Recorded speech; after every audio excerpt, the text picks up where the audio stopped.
we're starting off with tremendous investment coming into our country at levels that nobody's really ever seen before. And they're very happy with the fact that I won the race and that they feel confident in their investments. And it's big money and high-quality people. So my first day back from having a nice life, it's my honor to welcome 3 of the world's leading technology CEOs. And in the case of Larry Ellison, it's well beyond technology. He's sort of CEO of everything. He's an amazing man, an amazing business person. But to announce the largest AI infrastructure project by far in history, and it's all taking place right here in America. As you know, there's great competition for AI and other things, and they're coming in at the highest level. We're joined by Oracle Executive Chairman Larry Ellison, Softbank CEO, my friend Masa Yoshi-san, and CEO of OpenAI, and I would say by far the leading expert based on everything I read, Sam Altman. So that's great that you're coming in together. That's a massive group of talent and money. Together, these world-leading technology giants are announcing the formation of Stargate. So put that name down in your books, because I think you're going to hear a lot about it in the future. A new American company that will invest $500 billion at least in AI infrastructure in the United States, and very, very quickly, moving very rapidly, creating over 100,000 American jobs almost immediately. This monumental undertaking is a resounding declaration of confidence in America's potential under a new president. Let me be a new president. I didn't say it, they did. So I appreciate that, fellas. But it'll ensure the future of technology. What we want to do is we want to keep it in this country. China is a competitor and others are competitors. We want it to be in this country, and we're making it available. I'm going to help a lot through emergency declarations, because we have an emergency. We have to get this stuff built. So they have to produce a lot of electricity.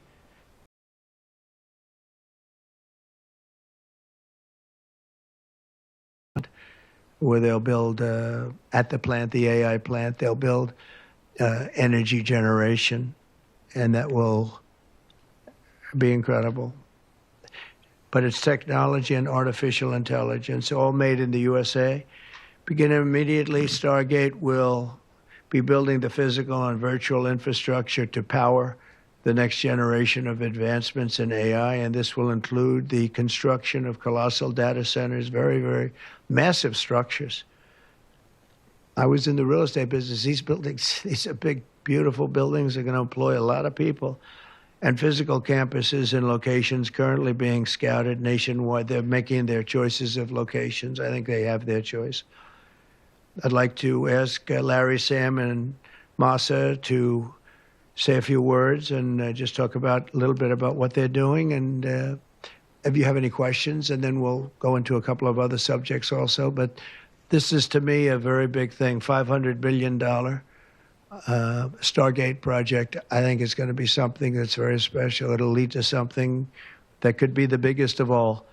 So, Larry, maybe we'll start with you, and we'll go down the line. Thank you. Thank you, Mr. President. Thank you, Mr. President. We certainly couldn't do this without you. It would simply be impossible. AI holds incredible promise for all of us, for every American. We've actually been working with OpenAI for a while and with Masa for a while. The data centers are actually under construction. The first of them are under construction in Texas. Each building's 500,000 square feet. There are 10 buildings currently being built, but that will expand to 20, and other locations beyond the Abilene location, which is our first location. The kind of applications that we're building, to give you an idea, maybe the most charismatic and the one that I think touches us all is electronic health records not just maintaining electronic health records, but by looking at electronic health records, understanding the condition of doctors, better understanding the condition of their patients, and being able to provide healthcare plans that are much better than they otherwise would be. A doctor in Indian River Reservation would be able to see how a doctor at Memorial Sloan Kettering would treat the patient, or a doctor at Stanford would treat the patient. We actually provide all of that information, all of that guidance to the doctors who are treating cancer patients or patients with any other kind of disease, made possible by AI. I'm not going to take a lot of time. I'm going to pass it to Masa, but this is a very exciting program for Oracle to be a part of. Thank you.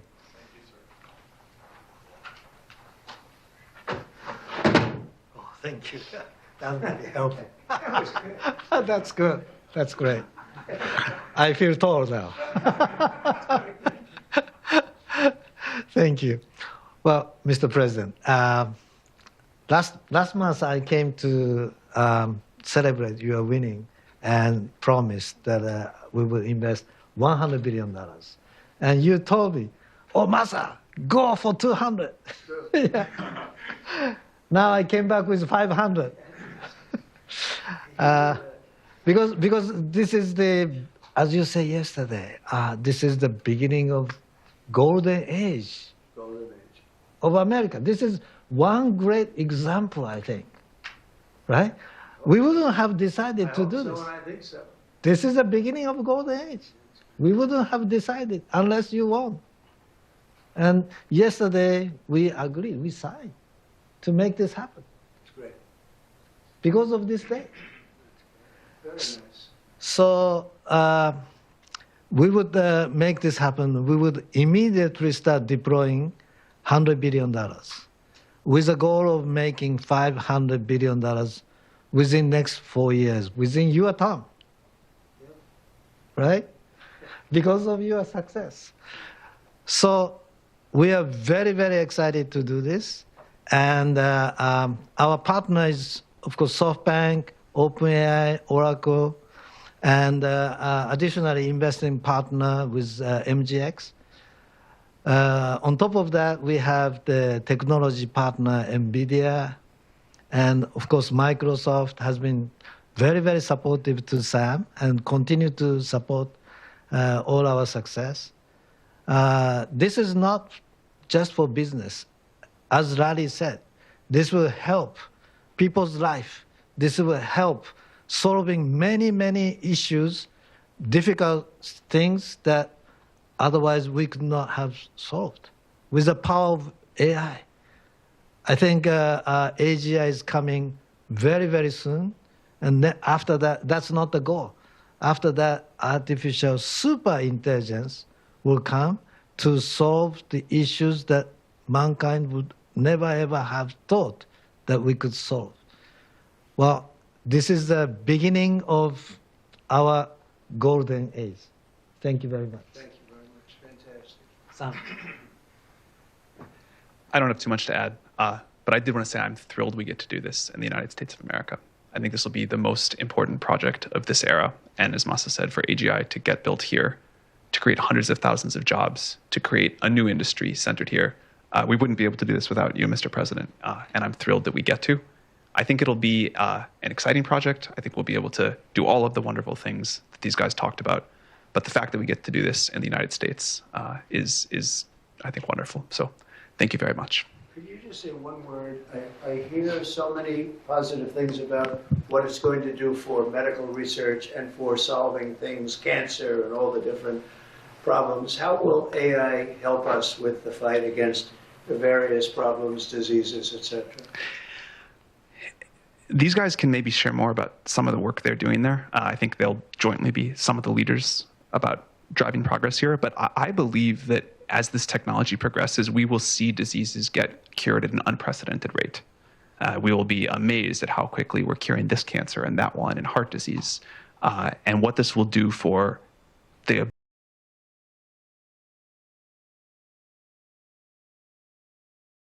rapid rate, I think will be among the most important things this technology does.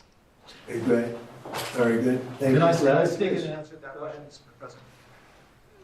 So we're currently working on. Should I step on this? Okay. All right. No. I'm not. I'm not that tall. I'm not that tall. I'm not that tall. I'm not. You look even better. Thank you, Mr. President. One of the most exciting things we're working on, using the tools that Sam and Masa are providing, is a cancer vaccine. It's very interesting. It turns out, I'll be quick, all of our cancers, cancer tumors, little fragments of those tumors float around in your blood.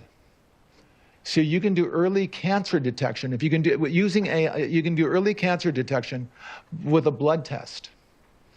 And using AI to look at the blood test, you can find the cancers that are actually seriously threatening the person. So we can, again, cancer diagnosis using AI has the promise of just being a simple blood test.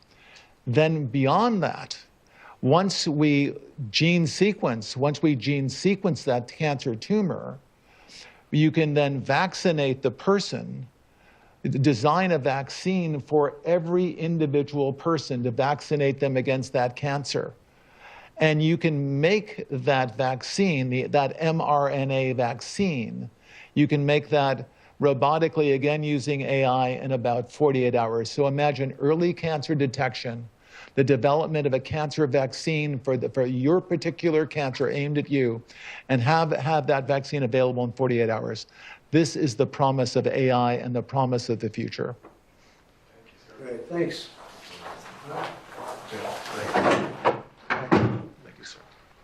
We have a couple questions. Yeah, just 1 second. We'll finish up. But these are highly respected guys. I was shocked with Larry because I don't even think Larry does this stuff. You did a very good job for a guy that doesn't do it much, right? But he's so respected, and the group, and it's really an honor. But for Larry to be here and do this is very unusual because he doesn't do this stuff. He doesn't need it. He does, and you don't need it, do you? Huh? You don't need it. But I think it's an honor to the country. It's a great honor that this group, these are the top people, that they're going to do it, and they're going to do it here, and we're going to make it as easy as it can be. A $500 million Stargate project comes in addition to a separate pledge between $100 and $200 billion from, as we know, from Masa, that we talked about before. Also $20 billion from DMAC, which was great. And we have many others that are coming. Some I just say, just announce it. It's easier, but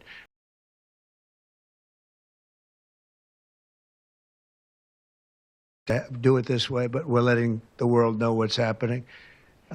This is money that normally would have gone to China or other countries, but in particular China. In total, before the end of my first full business day in Washington in the White House, we've already secured nearly $3 trillion of new investments in the United States, and probably that's going to be 6 or 7 by the end of the week. Tremendous amounts of money are coming in for many things other than even AI. AI seems to be very hot. It seems to be the thing that a lot of smart people are looking at very strongly. And our country will be prospering like never before. I think that's true, and it's going to be the golden age of America. As I say, yesterday we had the most ambitious, action-oriented day of any administration in history. No, there's never been a first day like yesterday, as you know. I signed a sweeping slate of executive orders to stop the invasion of our borders. I launched a government-wide effort to defeat inflation and bring down the cost of daily life and bring down the cost of energy, magnificently bring it down. And when energy comes down, Larry, I'd say generally speaking, when energy comes down, everything else comes down. The prices of food and the prices of everything else come down. Energy is that's the big baby. And we declared a national energy emergency to drill, baby, drill, our term that we use. We're going to drill, baby, drill like never before. We ended destructive DEI mandates across the federal government and returned our country to a merit-based system and a common sense system. As you know, the Supreme Court gave us a decision on merit, where things in this country can be based on merit now instead of a lot of different rules, regulations, and things that really put our country at a big disadvantage. We permanently stopped government censorship and restored free speech. That was signed yesterday. We renamed the Gulf of Mexico the Gulf of America. Sounds so beautiful, the Gulf of America. And returned the name of a great president, William McKinley, to Mount McKinley. They took off the name. And he was actually a great president. He was a very, very successful businessman. He ran for governor of Ohio. He won and did a great job as governor, ran for president, and he won. He was assassinated, ultimately, in his second term, unfortunately. But he was the tariff king, and I don't think he was as bad as I am. I think I believe in him even more than him, but he believed in him very strongly. And he raised massive amounts of money. Our country was at its richest from 1870 to 1913. We had the most. That was when we were the richest, relatively speaking. We were the richest during that period of time. That was tariffs from other countries. And our administration's moving with unprecedented urgency and speed to confront every single crisis facing us, and we'll get the job done. And again, I want to thank